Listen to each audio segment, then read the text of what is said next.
എല്ലാവർക്കും നമസ്കാരം. ഇന്ന് ഞാൻ നിങ്ങളെ ഒരു കൗതുക വാർത്തയിലേക്കാണ് സ്വാഗതം ചെയ്യുന്നത്. അതിനു മുൻപായി എൻ്റെ ഈ ചാനൽ കാണുന്ന നിങ്ങൾ ഒന്ന് സബ്സ്ക്രൈബ് ചെയ്യുകയും ആ ബെൽ ബട്ടണൊക്കെ ഒന്ന് അമർത്തിയാൽ സ്ഥിരമായി എൻ്റെ വാർത്തകൾ നിങ്ങൾക്ക് കിട്ടുന്നതായിരിക്കും. അതോടൊപ്പം ഞാൻ എൻ്റെ ഈ ചാനലിൻ്റെ ഇടയ്ക്കിടയ്ക്ക് പേര് മാറ്റുന്നത് കൊണ്ട് നിങ്ങൾക്ക് സെർച്ച് ചെയ്താൽ ചിലപ്പോൾ കിട്ടണമെന്നില്ല. അതുകൊണ്ട് നിങ്ങൾ സിൽവർ ന്യൂസ് 1 എന്ന് അടുപ്പിച്ച് അടിച്ചാൽ പെട്ടെന്ന് തന്നെ എൻ്റെ ചാനൽ കിട്ടുന്നതായിരിക്കും. കഴിയുന്നതും സബ്സ്ക്രൈബ് ചെയ്യുന്നതാണ് നല്ലത് എന്നാണ് എൻ്റെ അഭിപ്രായം. അപ്പോൾ നിങ്ങൾക്ക് നോട്ടിഫിക്കേഷൻ വരികയും ന്യൂസുകൾ കാണാൻ കഴിയുകയും ചെയ്യും. അപ്പോൾ നമുക്ക് വാർത്തകളിലേക്ക് കടക്കാം. കേരളത്തിലെ ഇപ്പോഴത്തെ യുവതലമുറയ്ക്ക് വിദ്യാഭ്യാസവും വിവരവും ഭാഷാപ്രാവീണ്യമൊക്കെ ഉണ്ടെങ്കിലും എവിടെ എങ്ങനെ എന്ത് ജോലി ചെയ്യണം, എങ്ങനെ പണമുണ്ടാക്കണം എന്നൊക്കെ ഒരു ആശയക്കുഴപ്പമാണുള്ളത്. മലയാളികളെ സംബന്ധിച്ച് അറബ് രാജ്യങ്ങൾ പഴയതുപോലെ തൊഴിലിന് ആശാവഹമായ ഒരു ഇടമൊന്നുമല്ല. ഇപ്പം അറബികളൊന്നും അങ്ങോട്ട് ആരെയും എടുക്കുന്നില്ല. പണ്ട് സെയിൽസ്മാനായിട്ടോ അതല്ലെങ്കിൽ പറമ്പിപ്പണിക്കൊക്കെ ആയിട്ട് നമുക്ക് പോകാമായിരുന്നു. ഇപ്പോൾ പ്രൊഫഷണൽസ് എന്ന് മാത്രമേ അവരെടുക്കുന്നുള്ളൂ. അതുകൊണ്ട് അറബ് രാജ്യങ്ങളൊക്കെ ഏതാണ്ട് ഉപേക്ഷിക്കുന്ന ആണ് നല്ലതെന്ന് തോന്നുന്നു. ഇക്കാര്യങ്ങളൊക്കെ മലയാളിക്ക് മനസ്സിലായതുകൊണ്ട് അവരിപ്പോൾ യൂറോപ്യൻ രാജ്യങ്ങളിൽ എന്തെങ്കിലും ജോലി സാധ്യതയുണ്ടോ എന്നാണ് അന്വേഷിച്ച് വരുന്നത്. അങ്ങനെ ജോലി അന്വേഷിക്കുന്നവർക്ക് ജോലി മാത്രമല്ല, €1 ഒരു വീട് കൂടി സ്വന്തമാക്കാനുള്ള വഴിയാണ് ഈ വീഡിയോയിലൂടെ ഞാൻ നിങ്ങൾക്ക് പറഞ്ഞു തരുന്നത്. ഈ വീഡിയോ മുഴുവനായി കണ്ടാൽ നിങ്ങൾക്ക് ഇക്കാര്യം മനസ്സിലാക്കാനും എല്ലാ പ്രായത്തിലുള്ളവർക്കും ഇറ്റലിയിൽ പോകാനുള്ള ഒരു അവസരമാണ് ഞാൻ ഒരുക്കി തരുന്നത്. €1 ഒരു വീട് എന്ന പദ്ധതി ഇപ്പോൾ ചില യൂറോപ്യൻ രാജ്യങ്ങൾ മുന്നോട്ട് വയ്ക്കുന്നുണ്ട്. ഇതിൽ ഇറ്റലിയാണ് ഏറ്റവും കൂടുതൽ പ്രചാരത്തിലുള്ളത്. ഇറ്റാലിയൻ യുവാക്കളും അവരുടെ കുടുംബങ്ങളുമൊക്കെ നഗരങ്ങളിലേക്ക് കുടിയേറുന്നത് കാരണം ആളൊഴിഞ്ഞ ഗ്രാമപ്രദേശങ്ങളെ സജീവമാക്കുക എന്ന ലക്ഷ്യത്തോടെയാണ് യൂറോ ഹൗസസ് പ്രൊജക്ട് എന്ന പേരിൽ ഇറ്റലിയിൽ ഇപ്പോൾ ഇവർ വീടുകൾ എല്ലാവർക്കും നൽകുന്നത്. ഇറ്റലിയിലെ Sicily, Emilia, Romagna, Abruzzo, Campania, Piedmont, Le Marche, Liguria, Puglia, Sardinia, Tuscany തുടങ്ങിയ മനോഹരമായ പ്രദേശങ്ങളിലാണ് ഇത്തരം വീടുകൾ നമുക്ക് ലഭിക്കുന്നത്. ഇതൊരു തട്ടിപ്പാണെന്നൊന്നും ആരും കരുതണ്ട കേട്ടോ.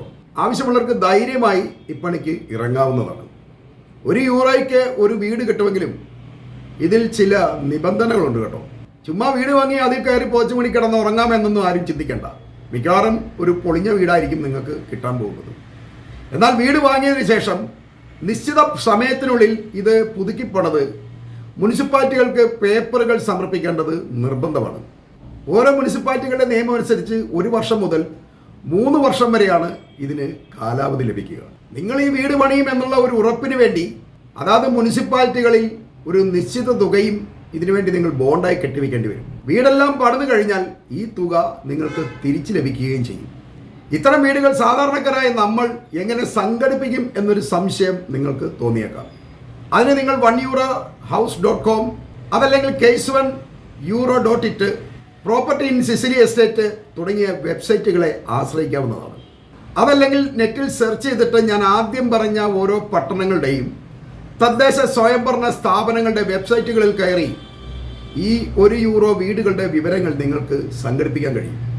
അങ്ങനെ ആരെങ്കിലും ഇറ്റലി പോയി ഒരു വീട് വാങ്ങാൻ ഉദ്ദേശിക്കുന്നുണ്ടെങ്കിൽ അതാത് പ്രദേശങ്ങളിലെ നിയമങ്ങളെക്കുറിച്ച് കൃത്യമായി മനസ്സിലാക്കിയിരിക്കേണ്ടത് അത്യാവശ്യം തന്നെയാണ്. അല്ലാതെ കണ്ടവരെല്ലാം വിശ്വസിച്ച് കാശ് കളയാതെ നേരിട്ട് അപേക്ഷ സമർപ്പിക്കുന്നതാണ് നല്ലത്.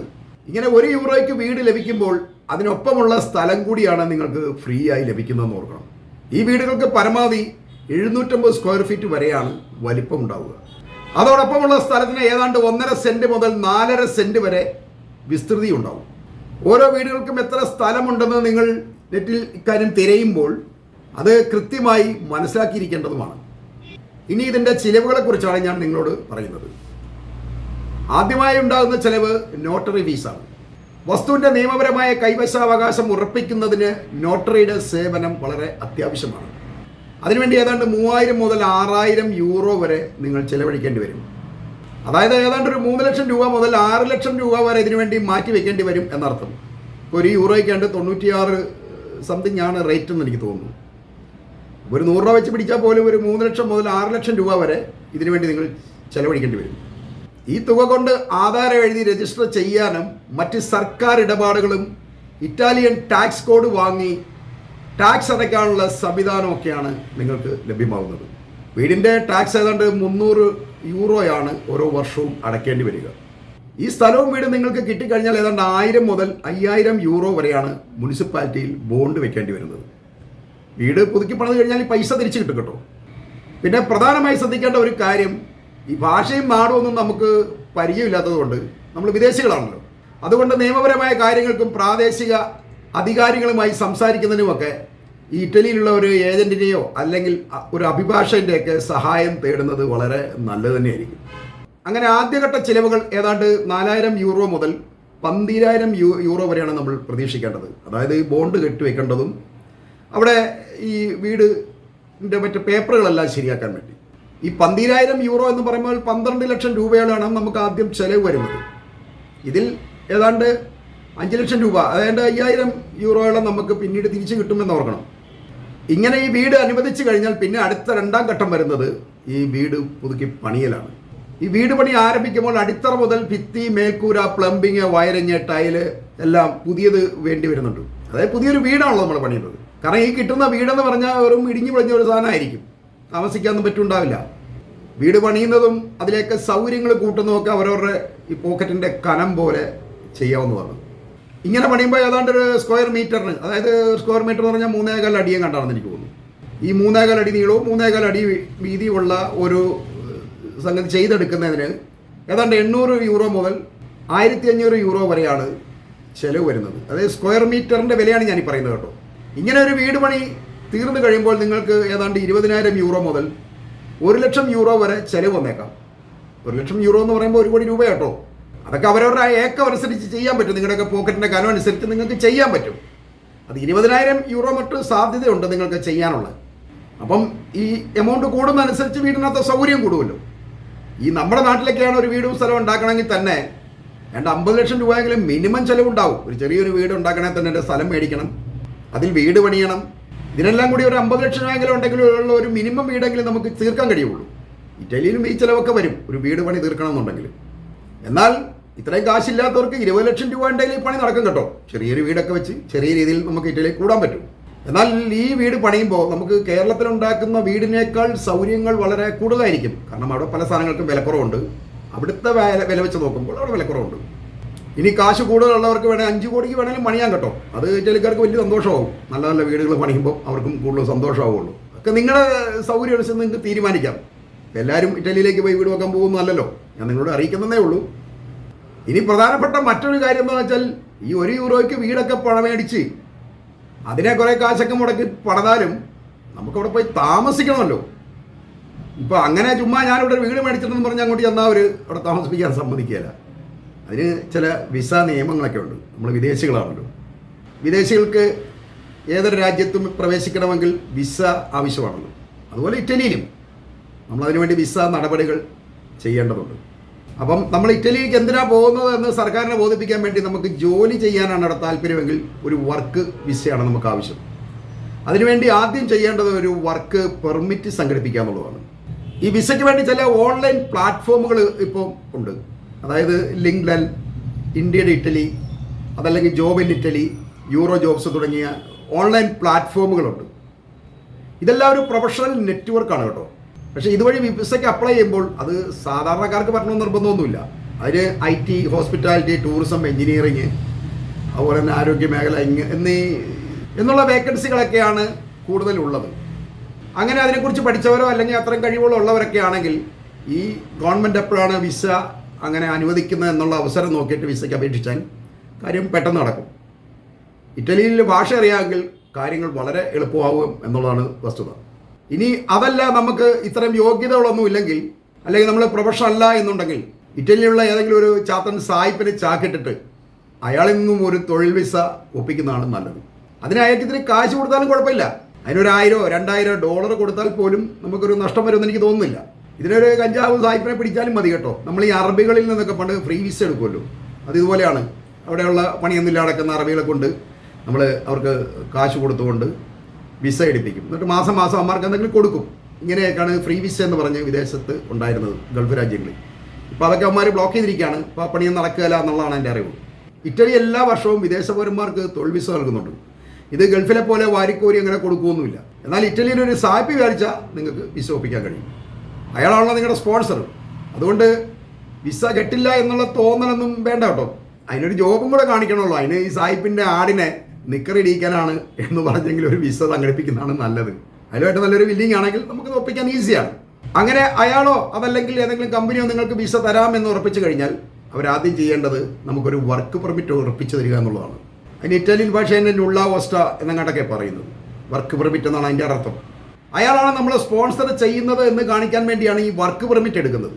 അങ്ങനെ ഇയാൾ ഈ പെർമിറ്റിന് അപേക്ഷിച്ച് കഴിഞ്ഞാൽ ഇത് കമ്പനിയാണ്, അല്ലെങ്കിൽ അവർക്ക് ആവശ്യമുണ്ട്, ഇങ്ങനെ വിദേശികളെ ആവശ്യമുണ്ട്, തൊഴിലിന് ആവശ്യമുണ്ടെന്ന് മനസ്സിലാക്കി കഴിഞ്ഞാൽ സർക്കാരിന് ബോധ്യം വന്നു കഴിഞ്ഞാൽ അവർ ആ വർക്ക് പെർമിറ്റ് അനുവദിച്ചുകൊണ്ട് ഇയാളെ അറിയിക്കുന്നതിനൊപ്പം തന്നെ ഇന്ത്യയിലുള്ള ഇറ്റാലിയൻ കോൺസുലേറ്റിനെയോ അതല്ലെങ്കിൽ എംബസിയൊക്കെ ഇക്കാര്യം അറിയിക്കും. അതോടുകൂടി നിങ്ങൾക്ക് വിസയ്ക്ക് അപ്ലൈ ചെയ്യാമെന്നുള്ളതാണ്. വിസ അപ്ലൈ ചെയ്യേണ്ടത് ബാംഗ്ലൂർ, ബോംബെ, കൽക്കത്ത, ഡൽഹി, മെഡ്രാസ് ഈ തുടങ്ങിയ സ്ഥലങ്ങളിലാണ് ഇറ്റാലിയൻ കോൺസുലേറ്റ് ഉള്ളത്. അതിലേതെങ്കിലും ഒരു കോൺസുലേറ്റിൽ പോയിട്ട് നിങ്ങൾക്ക് വിസയ്ക്ക് അപ്ലൈ ചെയ്യണം. ഇങ്ങനെ വിസയ്ക്ക് അപ്ലൈ ചെയ്യുമ്പോൾ വിസയുടെ അപേക്ഷയുടെ ഒപ്പം തന്നെ പാസ്പോർട്ട്, വർക്ക് പെർമിറ്റിൻ്റെ ഒരു കോപ്പി, അതായത് നമ്മൾ ഇറ്റലിയിൽ നിന്ന് സായിപ്പ് മേടിക്കുന്ന അതിൻ്റെ ഒരു ഒറിജിനൽ കോപ്പി, പിന്നെ സായിപ്പും നമ്മളുമായിട്ടുള്ള ഒരു കരാറിൻ്റെ കോപ്പി, പിന്നെ നമ്മുടെ വിദ്യാഭ്യാസ യോഗ്യത, അതായത് നമുക്ക് ഡിഗ്രിയോ അതല്ലെങ്കിൽ എന്തെങ്കിലും ഡിപ്ലോമ അങ്ങനെ എന്തെങ്കിലും ഉണ്ടെങ്കിൽ കിട്ടുന്ന പേപ്പറുകളെല്ലാം അതിലെല്ലാം ഓരോ കോപ്പി കൊടുത്ത് വെച്ചോളണം. അത് ഇറ്റാലിയൻ ഭാഷയിൽ തർജ്ജമ ചെയ്ത് അറ്റസ്റ്റ് ചെയ്തിട്ട് വേണം ഇതിനോടൊപ്പം വെക്കാൻ. പിന്നെ നമ്മൾ ചെയ്യാൻ പോകുന്ന തൊഴിലിലുള്ള എക്സ്പീരിയൻസ്, നമ്മൾ തൊഴിലുള്ള എക്സ്പീരിയൻസ് കാണിക്കുമ്പോൾ ആടിനെ നിക്കറിടാൻ ആണ് പോകുന്നതെന്ന് പറയാൻ പറ്റാത്തതുകൊണ്ട് വേറെ എന്തെങ്കിലുമൊക്കെ ഒരു എക്സ്പീരിയൻസ് സർട്ടിഫിക്കറ്റ് നമ്മൾ ഒപ്പിച്ചുകൊണ്ട് വേണം പോകാൻ കേട്ടോ. പിന്നെ ഈ സാമ്പത്തിക ഭദ്രത തെളിയിക്കുന്ന ചില ഡോക്യുമെൻറ്റ്സ് ഒക്കെ വേണം. അതായത് ബാങ്കിൻ്റെ സ്റ്റേറ്റ്മെൻ്റ് ആണ് അവർ ഉദ്ദേശിക്കുന്നത്. അതിനുവേണ്ടി നിങ്ങൾ കുറച്ച് പൈസ ബാങ്കിലിട്ടുകൊണ്ട് അതിൻ്റെ ഒരു സ്റ്റേറ്റ്മെൻ്റ് ഒക്കെ തയ്യാറാക്കിയാൽ മതി ഇവരുടെ അന്വേഷണം വരുന്നവരെ. അങ്ങനെയൊക്കെയാണ് ആൾക്കാർ പൊതുവെ ചെയ്യാറുള്ളത്. ഇനി അതല്ല, നിങ്ങൾ വീട് മേടിക്കാനാണല്ലോ പോകുന്നത്. അപ്പോൾ അതുകൊണ്ട് ആ കാശ് മൊത്തമായിട്ട് അക്കൗണ്ടിലോട്ട് ഇട്ടുകൊണ്ട് നിങ്ങൾക്ക് ഇഷ്ടം പോലെ കാണിക്കാമല്ലോ, എൻ്റെ ഇഷ്ടം പോലെ കാശുണ്ട് എന്ന് പറഞ്ഞ് കാണിക്കാമല്ലോ. അവിടെ ചെന്നിട്ട് ആ പൈസ പിൻവലിച്ചാൽ മതിയല്ലോ, അത് മേടിച്ച് വീട് മേടിക്കാം. അതുകൊണ്ട് അതിട്ടാലും മതി കേട്ടോ. പിന്നെ ഇതിൻ്റെ കൂടെ വേറെ ഒരു വിഷയം വെച്ചാൽ ഒരു 3 ലക്ഷം രൂപയുടെ ഇൻഷുറൻസ്, അതായത് യാത്രാ ആരോഗ്യ ഇൻഷുറൻസ് ആണ്. നമ്മൾ നല്ല ആരോഗ്യമൊക്കെ ഉണ്ട്, യാത്ര ചെയ്യാൻ പറ്റും എന്നവരെ ബോധിപ്പിക്കാൻ വേണ്ടി ഇൻഷുർ ചെയ്തതിൻ്റെ ഒരു പേപ്പറുകളെല്ലാം ഈ കൂട്ടത്തിൽ വെക്കണം. ഒപ്പം ഇറ്റലി താമസിക്കാനുള്ള സൗകര്യം ഉണ്ടെന്ന് തെളിയിക്കുന്ന ഒരു രേഖ, അത് ഈ സ്പോൺസറുമായിട്ട് സെറ്റ് ചെയ്തുകൊണ്ട് വേണം അങ്ങനത്തെ ഒരു ഇത്. കാരണം എനിക്ക് കിടക്കാൻ സ്ഥലമൊക്കെ ഉണ്ട്, കുഴപ്പമില്ല, റോഡിൽ കിടക്കേണ്ടി വരില്ല എന്ന് തെളിയിക്കാൻ വേണ്ടി അതിന് അത് നമ്മുടെ സ്പോൺസറിൽ നിന്ന് മേടിക്കാൻ പറ്റും. അതും ഈ കൂട്ടത്തിൽ വെക്കണം. പിന്നെ ഒരു 5-6 ഫോട്ടോ, ഏറ്റവും പുതിയ ഒരു 5-6 ഫോട്ടോയും വേണം. പിന്നെ വിസയ്ക്ക് ഫീസ് അടച്ചതിൻ്റെ രസീത്, ഇവിടുത്തെ പോലീസിൻ്റെ ക്ലിയറൻസ് സർട്ടിഫിക്കറ്റ്, ഇതെല്ലാം കൂടെ വെച്ചിട്ട് അപേക്ഷിക്കാവുന്നതേ ഉള്ളൂ. ഈ വിസ അപേക്ഷ കിട്ടിക്കഴിഞ്ഞാൽ ഉടനെ തന്നെ നിങ്ങളെ ഇറ്റലിയിലേക്ക് വലിച്ചേക്കാം എന്ന് ഇറ്റാലിയൻ ഗവൺമെൻറ് തീരുമാനിച്ചാൽ ഉടനെ തന്നെ അവർ പിന്നെ ഇൻ്റർവ്യൂവിന് വിളിക്കായിരിക്കും ചെയ്തത്. അതിന് നിങ്ങൾ ഈ പറഞ്ഞ ഏതെങ്കിലും കോൺസുലേറ്റിൽ പോയി ഒരു ഇൻ്റർവ്യൂ അറ്റൻഡ് ചെയ്യണം. ഇവിടെ നിങ്ങളുടെ ജോലിയും നിങ്ങളുടെ യോഗ്യതയും ഇറ്റലിക്ക് എന്തിനാണ് പോകുന്നത് ഇങ്ങനെയുള്ള കാര്യങ്ങളെക്കുറിച്ചെല്ലാം വിശദമായിട്ട് അവർ ചോദിക്കും. അതെല്ലാം പറയണം. വീട് മേടിക്കാനാണെന്ന് മാത്രം പറയരുത്. ജോലിക്ക് പോവുള്ളൂ. ഇപ്പം ജോലിക്ക് പോകുന്ന കാര്യമാണ് പറയുന്നത്, അല്ലാതെ വീട് മേടിക്കുന്നവരെ. വീട് ആദ്യം മേടിച്ചില്ല നമ്മൾ. അതുകൊണ്ട് ഇപ്പോൾ ജോലിയും കൂടെ വേണമല്ലോ. വെറും വീട് മാത്രം കിട്ടിയിട്ട് അവിടെ പോയി പട്ടി കിടക്കാൻ പറ്റില്ലല്ലോ. അവിടെ പോയി കിടക്കുകയും വേണമല്ലോ വീട്ടിൽ. നമ്മൾ ആ നാട്ടുകാരനാണ് അല്ലെങ്കിൽ നമ്മളിവിടെ ജോലിക്ക് വന്ന വിദേശിയാണെന്ന് കാണിക്കാൻ വേണ്ടിയാണ് നമ്മൾ വിസ എടുക്കുന്നത്. അപ്പോൾ ഇൻ്റർവ്യൂ എല്ലാം കഴിഞ്ഞ് നിങ്ങൾ കുഴപ്പമില്ല, നിങ്ങളെ ഇറ്റലിക്ക് വിടാൻ യോഗ്യനാണ് എന്ന് മനസ്സിലാക്കി കഴിഞ്ഞാൽ അവർ വിസ അടിച്ച് കൈ തരും. പിന്നെ നിങ്ങൾ നേരെ ഇറ്റലിക്ക് വിട്ടാൽ മതി. ഇറ്റലി ചെന്ന് കഴിഞ്ഞാൽ പിന്നെ വേറൊരു കാര്യം ചെയ്യേണ്ടത്, നിങ്ങൾ അവിടെ അടുത്ത ഏതെങ്കിലും ഒരു പോലീസ് സ്റ്റേഷൻ ഉണ്ടെങ്കിൽ ഒരാഴ്ചക്കുള്ളിൽ ആ പോലീസ് സ്റ്റേഷനിൽ റിപ്പോർട്ട് ചെയ്യണം. ഞാനിവിടെ എത്തിയിട്ടുണ്ട്, ഞാൻ ഇന്നടത്താണ് കിടക്കുന്നത് എന്നൊക്കെ പറഞ്ഞുകൊണ്ട് അവിടെ നിന്നൊരു പേപ്പർ എഴുതി മേടിച്ചാൽ പിന്നെ നിങ്ങൾക്ക് സുഖമാണ്. നിങ്ങൾ ഇറ്റലിയിൽ നിങ്ങൾക്ക് സുഖമായിട്ട് ജോലി ചെയ്യാൻ കഴിയും. നല്ലൊരു ഹിന്ദിപ്പാട്ടുമൊക്കെ വെച്ച് റൂമിൽ പുതച്ച് കൂടി കിടന്നുറങ്ങിയാലും മതി. കാരണം വീട് മേടിക്കാൻ വന്നാണല്ലോ നമ്മൾ. അതുകൊണ്ട് ജോലി ചെയ്യണമെന്നൊന്നുമില്ല. അല്ലാതെ ഇപ്പോൾ ജോലി ചെയ്തേ പറ്റൂ എന്നുള്ളതൊന്നും നിയമമില്ല. അവിടെ കാശുണ്ടെങ്കിൽ നമുക്ക് ചിലവഴിച്ച് കഴിയാമല്ലോ അവിടെ. ഇനി അതല്ല, ഇനി ഒരുത്തിൻ്റെയും കീഴിൽ ഞാൻ ജോലി ചെയ്യത്തില്ല, എനിക്ക് ഫ്രീലാൻസറായിട്ടോ അതല്ലെങ്കിൽ സ്വന്തമായിട്ട് ബിസിനസ് ചെയ്യാനാണ് താല്പര്യം എന്ന് പറഞ്ഞാൽ അതും നടക്കും കേട്ടോ. അതിനുവേണ്ടി നിങ്ങൾ ചെയ്യേണ്ടത്, നിങ്ങൾ വിശദമായ ഒരു ബിസിനസ് പ്ലാൻ തയ്യാറാക്കുക എന്നുള്ളതാണ്. പിന്നെ ഇറ്റലിയിൽ ബിസിനസ് തുടങ്ങാനും ജീവിക്കാനും ആവശ്യമായ സാമ്പത്തിക ഭദ്രത നമുക്കുണ്ട് എന്ന് തെളിയിക്കുന്ന ചില രേഖകൾ, സ്റ്റേറ്റ്മെൻറ്റുകൾ, ഇങ്ങനെ ബാങ്ക് സ്റ്റേറ്റ്മെൻ്റ് ഉണ്ടല്ലോ, ഇതെല്ലാം വെക്കണം വിസയ്ക്ക് അപ്ലൈ ചെയ്യുമ്പോൾ. ഈ ബിസിനസ്സിലൂടെ നമുക്കൊരു $8,500 മാസം കിട്ടും എന്ന് തെളിയിക്കുന്ന രീതിയിലായിരിക്കണം നിങ്ങൾ ഈ ബിസിനസ്സിൻ്റെ പ്ലാനൊക്കെ ചെയ്യാൻ കേട്ടോ. അത് സർക്കാരിന് ബോധ്യം പറയണം, ഇവൻ ഈ പരിപാടി ചെയ്ത് കഴിഞ്ഞാൽ ഇത്ര രൂപ ലാഭം കിട്ടും എന്നവർക്ക് ബോധ്യം വന്നാലേ ഉള്ളൂ അവരത് അനുവദിക്കത്തുള്ളൂ. ഇല്ലാതെ ഇവൻ അവിടെ കച്ചവടം ചെയ്ത് €1000 ഉണ്ടാക്കിയിട്ട് ആ കാശിൽ നാട്ടിലോട്ട് അയക്കാനാണ് എന്ന് പറഞ്ഞാൽ അവർ വിസയും തരില്ല. ഒരു $8,500 കിട്ടുമെന്ന് ബോധ്യപ്പെടണം. നമ്മുടെ കേരളത്തിൽ പോലും ഒരുപാട് ഉടായ്പൊന്നും നടക്കില്ല കേട്ടോ. അവിടെ ഇറ്റലിയിൽ നിന്നും പോയിട്ട് കണ്ടവനെ ഉടായ്പൊന്നും ചെയ്യാൻ പറ്റില്ല. അതുകൊണ്ട് ഏതാണ്ട് ഏതെല്ലാം സത്യസന്ധമായിരിക്കണം കാര്യങ്ങൾ. അപ്പം അതിനുള്ള ബിസിനസ് വേണം നിങ്ങൾ പ്ലാൻ ചെയ്യാൻ.